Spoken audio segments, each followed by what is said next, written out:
consists of dedicated setups for the application of high build primer, wet on wet or non-sand primer, UV primer and polyester filler.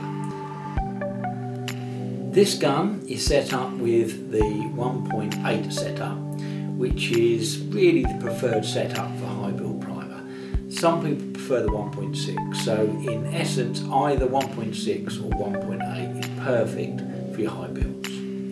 Now if you want to move from high build and you want to be applying the wet on wet or non-sand primer, then we have a dedicated setup which is the 1.4. Now it's very important with our setup that we understand that it's not just the designation in terms of size that makes a difference. It's because this gun was specifically designed so the spray pattern and the wetness to the outside of the pattern was very consistent, because that is so important, the application of wet on wet primer.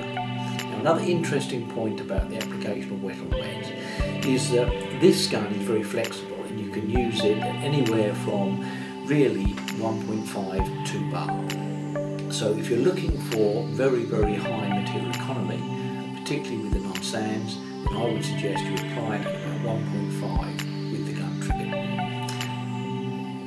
In addition, we also do the same gun body but with a 1.1 UV setup, which is obviously for the ultraviolet materials. Again, a dedicated setup and used extensively in the industry by the paint companies who support that technology. We also offer the SATAjet 100BP, P as in polyester. Now that has a setup which has got very short horns on the air cap, and that ensures that when you're applying very heavy materials you also reduce the amount of overspray that's coming away from there. Now this setup is around 2.5, so it's a big setup.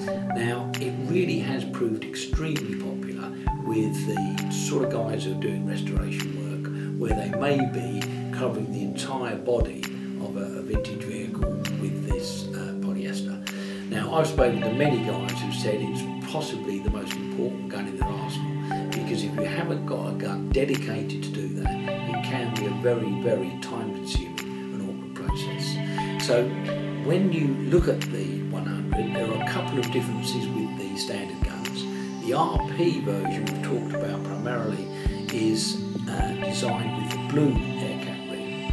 We also do an equivalent range under the HVLP technology, and to be fair, in the UK marketplace we've tended to go with the RP version because the air consumption is lower.